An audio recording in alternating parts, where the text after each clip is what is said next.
Man, as we've been calling him ever since we started playing. Of course, you've got a few influences here. Gary Moore, Joe Bonamassa. Now, we're trying to get an interview with Joe very, very shortly over the next couple of weeks and trying to get hold of his team to be able to bring him down here in New Zealand. Now, at the same time, we run a company, a program called the TAPS program, Ryan, where we have New Zealand bands go through, do a few bits and pieces, polish up their acts a little bit, if you know what I mean, and then get them on some live stages with some big names.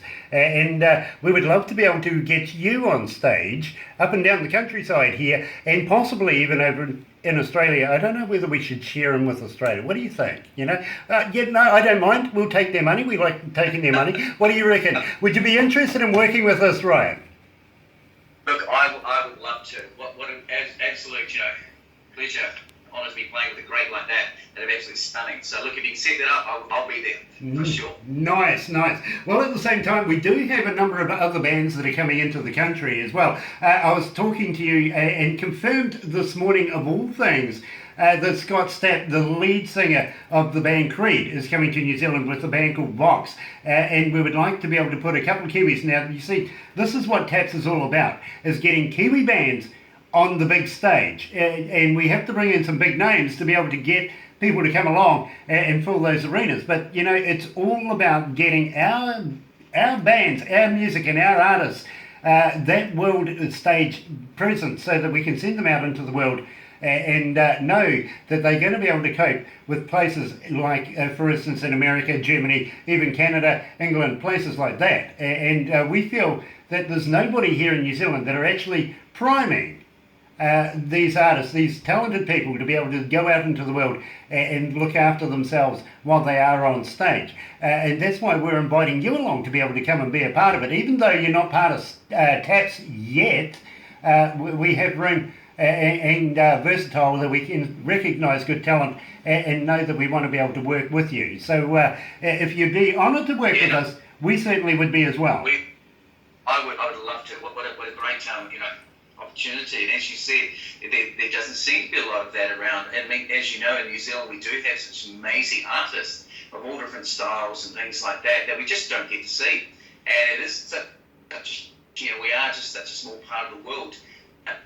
We do have that talent and drive. So thank you to people like you that help us, which is, it's a great thing. It's huge. Well, to me, I think that it's been lacking for too many years. Now, I am a big advocate of course, New Zealand promotions of New Zealand music and New Zealand bands, even to the point where I was a part of the movement of making New Zealand Music Month. It used to be Music Day and then Music Week, but I worked with Helen Clark back in the day to get it more profile. But from there, it's really, I feel, has gone pretty stagnant, to be quite honest with you. If you go to New Zealand On Air and get funding from them, good luck to you for that one, by the way. But at the same time, you're selling your soul to them now. You've got your $25,000, but now you've given away all the rights to your music. They can make money around the world on that.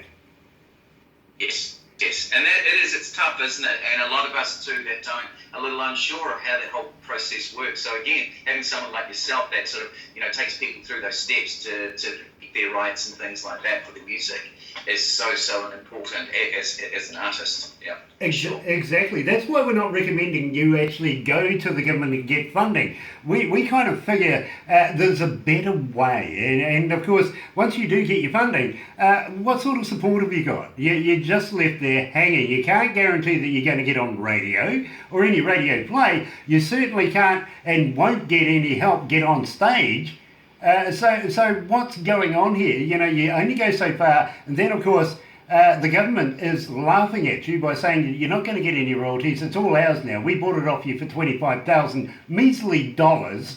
And how does that help a person's career? Of course, you've got to spend most of that money in studios, in producing, getting it mastered, all sorts of things, if you know what I mean. So you're not coming away with a great deal of money.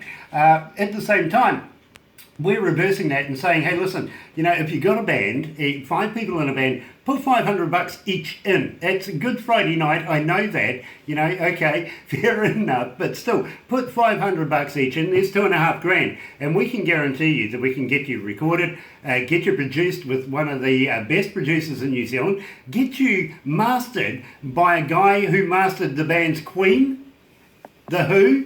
His list is just phenomenal. It really, really is. His name's John Ashley, by the way, comes out of England. And then we can also guarantee you that you get airplay, not only here in New Zealand, but globally around the world. And right now, let's just have a quick nosy here. There is 8,738,000 people listening to this right now. So we can guarantee you that somebody's going to listen to you, if you know what I mean.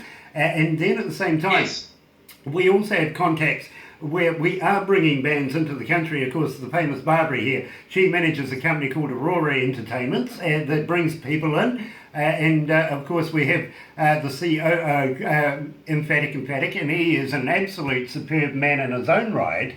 And as a producer, and believe me, stunning artist in his own right as well. Then we also have the contacts where we can get you interest from overseas managers, agents, and festival promoters over there, so that we can sort of send you off, give you a little pat on the back and say, okay, here's your plane ticket, away you go. And know comfortably that you're going to be able to be okay. You're going to take care of yourself. People are going to look after you, and at the same time, maybe you might be able to get out there and spread the word about Galaxy as well. You know what I mean? That's right. I mean, this is the thing. Get to you guys who are sort of setting something like that up, because there's too many artists that we're finding. We need to keep our us in New Zealand and to help them and things like that, help them grow, because a lot of international artists are taking some of our artists now, which is great for the artists, of course, but as a whole, it's fantastic to be training a lot of our artists here and give them that experience and things like that. So, it's really nice to hear that there are people like yourselves that are doing that and helping, because, a lot of us, there's so much to do. Where do we look for funding? I mean, there's not enough hours in the day to be doing all those things, and to have, management and things like that behind us really is such a massive help, because, we generally, our skill set is in performing and in music. And it's tough to find management to take care of that. All you have to do it yourself. That's generally the way it goes. So, so it's fantastic you guys are doing that. Well, I tell you what, we've almost got an army of people dedicated to doing this for us. I've got to be honest with you, Barbara is just absolutely superb at putting staff together to be able to take every person step by step through this. Right down, would you believe there's a choreographer involved that teaches you how to have stage presence. Yeah, fantastic. It's huge, having a bit of stage presence, you know what I mean? Being able to project yourself out there and not look like you're green and have never been on stage before, you know what I'm saying? And we were discussing earlier on, and I've got to ask you this too. Ryan, let's set the scene here. The crowd's there, the band's on stage, the lights up, the smoke machines are going. Just before you go on stage, do you get a little bit of the butterflies? Look, there's an old thing I wish I could recall. It's something I was taught many years ago, and I'm sure lots of people have heard this saying before, is that if you don't have nerves, then it's time to quit. There's something wrong. So, I must admit, like a lot of artists did, I struggled for many years with those nerves and feeling sick and all those kind of things until, our band, when we go on stage, we have this thing now that we talk to each other about, and we now turn that into... the nerves are meant to be there. It's a way to charge us up, to get us hyped up and things like that. So I must say, it did take me a wee while to kind of get round to that idea that the nerves are good things. They're not bad things. So I welcome that nervous feeling before, because I don't want to get to the stage where I'm walking up there and I've done this before, I'm not enjoying it. So yes, I get nerves before walk on stage. That is a great answer, and a good Kiwi answer too. I couldn't let you know, I was talking to one young lady coming out of Canada, and she says to me, Grant, you've set the scene, and I'm about to walk out, I can hear the crowd, I gotta pee. And I went, huh? Yeah, well, there's always that too. Yeah, exactly. Any curtains around, maybe a spare bottle. Can I recommend not drinking before you go on stage? I got to be honest with you though, as I was saying, we set the scene earlier on before we went to air. And I was saying to you, you know, I can comfortably work with 1,000 to 110,000, 120, whatever. That doesn't worry me. But a room of 10 people, now more intimate, that scares the living hell out of me.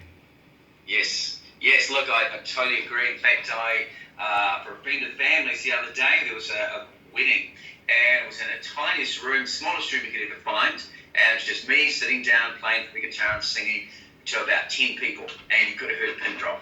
So that was certainly one of the most nerve-wracking ones compared to some of the stages where I've had a few thousand people. So, you know, it's funny because we always assume that the more people, you know, the more nervous, but, you know, you don't see individual faces and expressions and things like that. But, you know, it's, again, nice to have that challenge, but you're absolutely right, it's definitely harder in front of a few people. And that's what I like to tell people. Like, I teach music as well and try and set up other artists too. That's the big thing I always explain to them. Don't practice in front of your friends, because that's one of the hardest things in the world to do. Well, I got to be honest with you. I've got another one for you, to be quite honest, because I've actually done this. Try playing metal to a grey power meeting. That's interesting, isn't it? Look, I tell you what, you can always find out who the metalers are straight away. Yes, yeah, and that is very, very true, isn't it? And it's amazing that the songs and the styles that people do come up and ask you to play and things like that too. But yeah, so that's an interesting one, yes.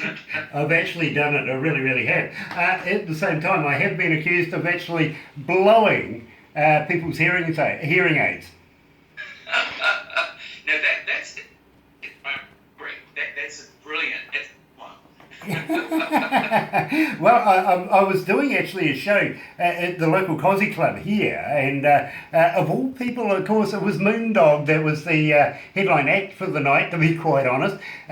Unfortunately, we got a fairly powerful PA system, to be quite honest, and a few of these older people were actually leaving at the time, and we wanted to find out, you know, didn't you like the blues, or was it too loud, something like that. And two of them turned around and says, we stuffed up our hearing aids when it was that loud.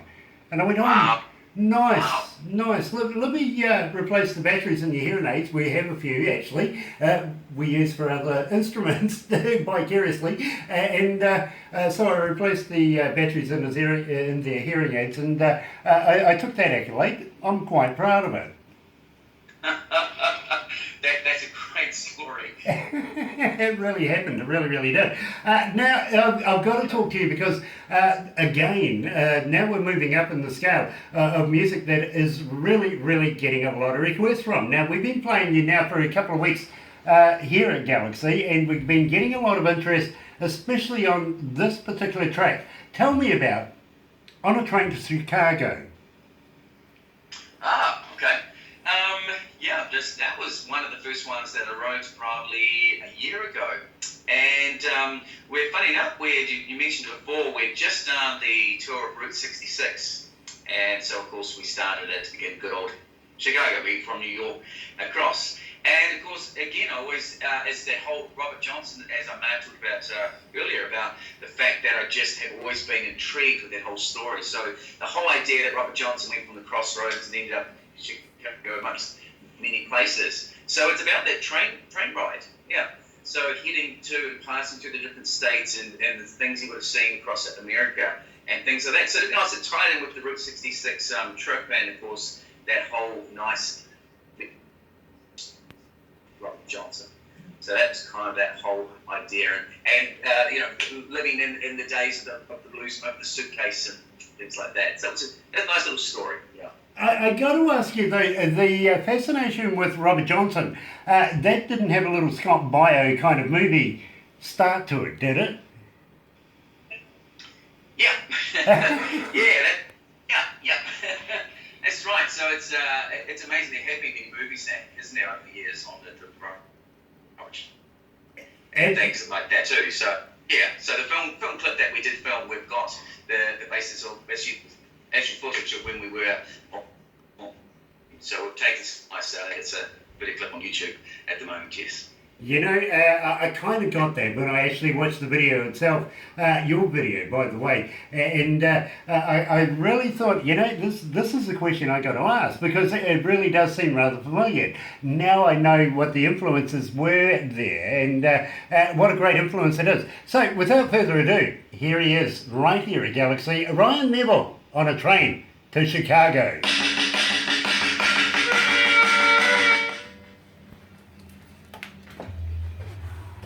Mate, it's hot up here. Oh, it's not too bad. That you asked. I'm sorry, bro. Sorry, I missed two of the questions that you asked, so I kind of just made up a wee bit of it. Oh no, that's all good. That's fine. It really, really is. So we've got one more song before we go.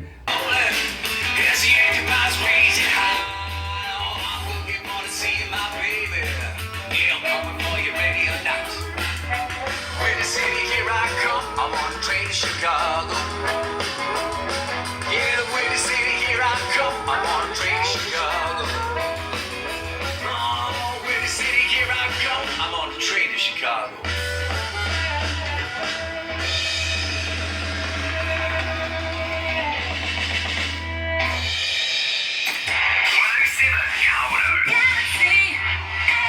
That's right, you're right here at Galaxy 107 FM, and believe me, I'm absolutely enjoying my interview this morning. We're going to get a little over time, I've got to be honest with you. I'm talking to Ryan Neville coming out of Christchurch, and believe me, Ryan, I haven't asked you about the band members, and I was going to get you to read them out for me because I want to make sure that the names and the pronunciations of the names are correct.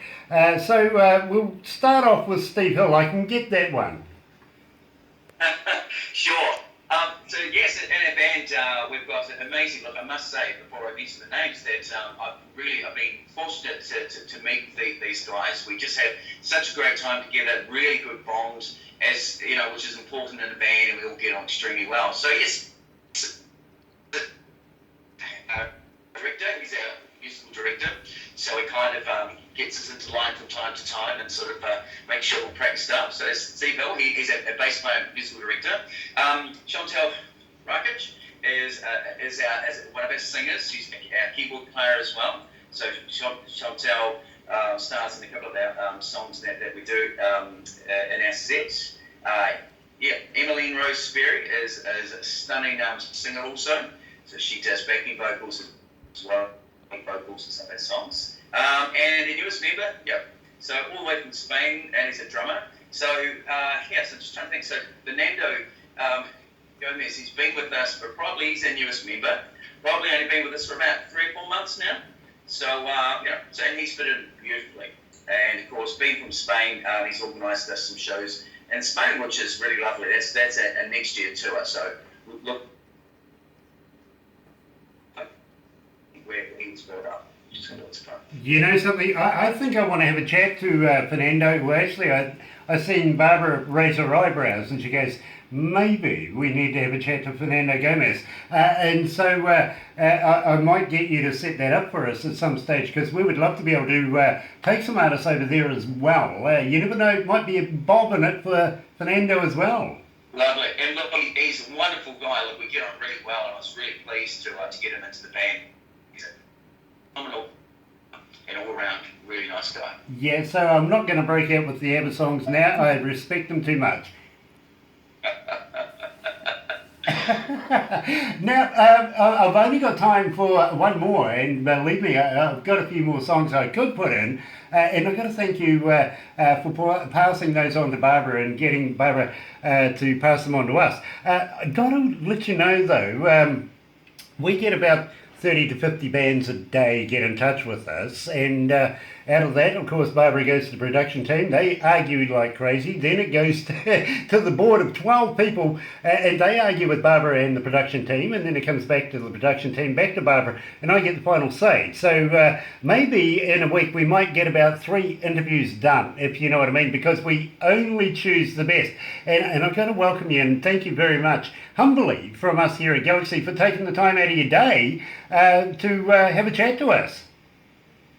No, look, thank you very much. As I said earlier, it's such a pleasure to be talking to you guys, and thanks again Barbara, for being in touch, and of course, been loving what you guys are doing on there, and of course, behind the scenes and helping out. So thank you extremely much for being allowing me on the show and being a part of it. Well, I've got to ask you too, when you started to think about your career and your genre of music and everything, I feel personally that it wasn't a hard decision to go with blues. No, it's funny. Long story short, I remember when I first had lessons many moons ago, being young, I was into rock, and I thought, that's it, I'm going to be doing rock for the rest of my life. And my teacher basically, showed me a bit of blues, and I ended up being a better blues player than I did a rock. So, I love all styles of music, of course, and played many styles, but there's something special, I feel, in the blues. Absolutely. And, as I was saying to you, I'm an engineer. I don't listen to music like a fan would listen to music. I break it down into its increments, to be very, very honest. That's why I don't watch programs like The Voice or X Factor. I'm always critiquing the engineers and what they're doing, to be very honest. It's more work than entertainment. But I can't fault your work. I really, really can't. I've listened to all of it. Absolutely love it. And I want you to know, whatever you're doing, don't fix it anymore. It's going well. You know what it's like, you release something, put something out into the world, and it's always that risk about people going to like it, that nervousness and that all of it. So, so thank you. I very much appreciate all the good comments that you've given, and the fact that you guys have been playing music. It's very hard to get radio airplay, all of that. So, thank you extremely again for helping out on that side of it. It is absolutely our pleasure to be able to do so, Ryan. It really, really is. And of course, as you know, we are global, and we have people listening at the moment from Lagos, Nigeria, even in Jamaica right now. England's tuned in. There is Ireland, there is Scotland, there is London themselves. The whole British deal is happening right there. And one of my favourites, and I've got to be honest with you, I love this, Latvia is tuned in this morning. So believe me, we are global. They're going all around the world, including to places in Germany. There is Berlin in there as well, and other parts of Germany, and of course Canada and America in there as well, and one or two places out of Australia. Never heard of the place, but Yeah, that's somewhere, isn't it? Yeah. So, somewhere across the ditch. But even let's head on the opposite direction. There's quite a little influence happening at the Cayman Islands this morning. Oh, is there really? So Yeah. what's been happening here? They're following us. Lovely. Yeah. That's good to hear. We'll hope at some stage we get to meet people. We're hoping to do a bit of a tour next year. We'll go a wee bit on this year, traveling different parts of the world, but we are always looking for different places to play, and there's so many blues festivals which I love to see, all scattered you wouldn't expect. So we're hoping in time to get to see as many. Well, the one that would get me, to be quite honest, I don't even know whether there's a house there or not. I'd like to be able to see a reading coming out of Easter Island. Now that's a place I've been. And you know what? They have this once a week, this festival down their main street, and bands play down there, and it's phenomenal. I've got photos of playing there. It was unreal. But as far as bars and clubs and that go, not quite yet. But I must book them about getting a blues club or a blues hut or something there. It would be phenomenal with all this, outside, maybe an outdoor show with all the statues and things like that. There you go. Now, I've got to ask you, are you looking at doing any tours in the very, very near future? Yes, so this year, in 2 months' time, I'm heading to the States. We're flying to Los Angeles, Dallas, Fort Worth. We've got 2 shows there. We go to Memphis, we go down the Crossroads and perform down at Clarksdale. Traveling from there, we go to Austin, Texas, big, blues scene there, as we all know, of course. And heading to Las Vegas for a final 2 shows before we fly out. All that in 3 weeks' time. And a couple of shows throughout New Zealand, heading to Auckland shortly, Oamaru next weekend, Reefton, and Australia in September. So we've got a lot on this year that we're so looking forward to. Reefton doesn't get mentioned at all, to be quite honest. I'm absolutely ecstatic that you included the place. Oh, look, yeah, and I do, because we have such a we had a sold-out show. We were there last time. The people there are just fantastic. We've got a great fan base there. And we had such a ball in Working Men's Club there.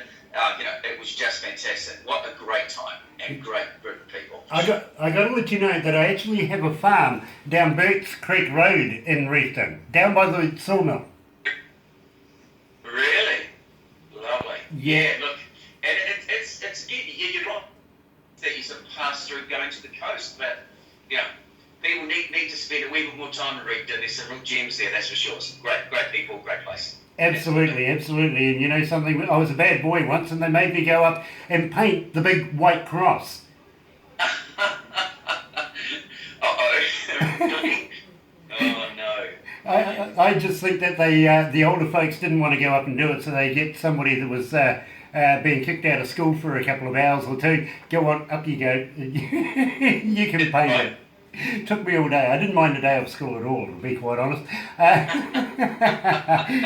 But having said that, you see, I am a true coaster. I really, really am. And I'm so happy that you've included Reefton. Have you considered maybe doing something for somebody like Westport, maybe?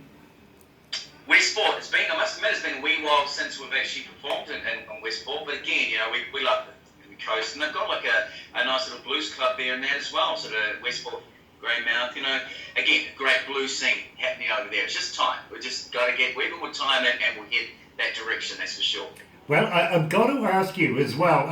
Now, I've got to let you know that I'm a member of the Rotorua Blues Association here in the Bay of Plenty, and we would love to be able to have you drop on in, have a couple of pints, and pick up an axe and have a little tutu and see what would you like to come along one night when you're up this way? Grant, every time you just shout that out there, I'd love to, absolutely. Well, again, it's a great club and it's good people, so absolutely. We're up there. Brilliant. Well, I tell you what, let us know when you're going to be going to Rotorua at some stage, and we'll try and coincide it with the blues night that they have over in Rotorua at the same time. But having said that, we would love to have you truck on just a few kilometres over to the east, a little bit further. We're between Rotorua and Whakatane, and we would love to have you come up here and meet us personally at the station. Yep, consider. Actually, I'd love to pop up to see you guys. It'd be nice to do maybe something live on the air with, see you up there. It'd be great. Brilliant. Let's book that in. Brilliant. I tell you what, I'm going to hold you to that too. So, without further ado, and I'm getting told I'm fried now, we better play a Shake Your Boogie. Now, I really want to know all about this because for me, it's one of my favourite works that you've produced. Tell me, where did you come to the lyrics of that? I know there's a little bit of a secret to it though. Well, it's funny, isn't it? Because I think that kind of stemmed from, at the most love songs in the blues, we can tell you,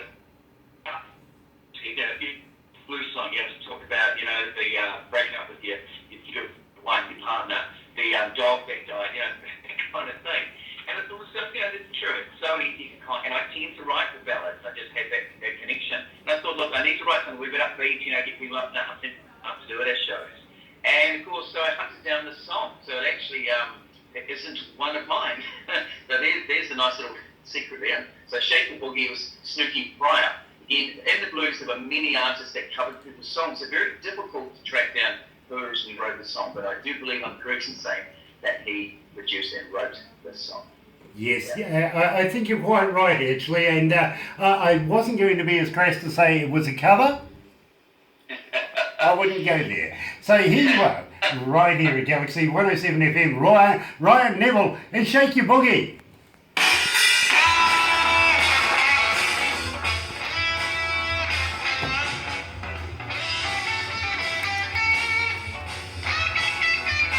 Ryan, I'll be right back. I've just got somebody talking to my ear, and Yeah, mate. I'll be right back, right? That's good thing.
That's right, you're right here at Galaxy 107 FM. I'm joined, of course, by Ryan Neville. Coming out of Christchurch, Ryan, it has been an absolute pleasure being able to talk to a Kiwi for a change. Normally, as I say to you, talking to Americans, Canadians, even Germans, but it's been an absolute refreshing time to be able to spend some time with somebody coming out of New Zealand. Ryan, I'm going to have to clean it up right now and come back to you in the very, very near future, but I'm going to ask you, when you bring out new music, how would you like to be able to produce, send it to us? We would love to be able to premiere it for you. Thank you so much. That's wonderful. Look, Grant, thank you very much this morning as well. It's been lots of fun talking to you and stuff like that, and hearing your artists and us do. So it's been, it's a really good learning curve. It's always good networking with people and things like that, and what an amazing fan base that you guys have got. So it's been my pleasure. Thank you very, very much, Ryan. And believe me, please pass on the love to the band, the blues band, because we absolutely love not only your work, Ryan, but everybody collectively to put together this wonderful ensemble of people that make such wonderful music. So please pass the love on from us. But I'm going to have to wrap it up right now. It is 22 after 12 o'clock. Yes, I know we'll get another interview very, very shortly. It is Tuesday, March the 27th. You're right here at Galaxy 107 FM. Couldn't think of a better person to go out with, actually. Here's Janice.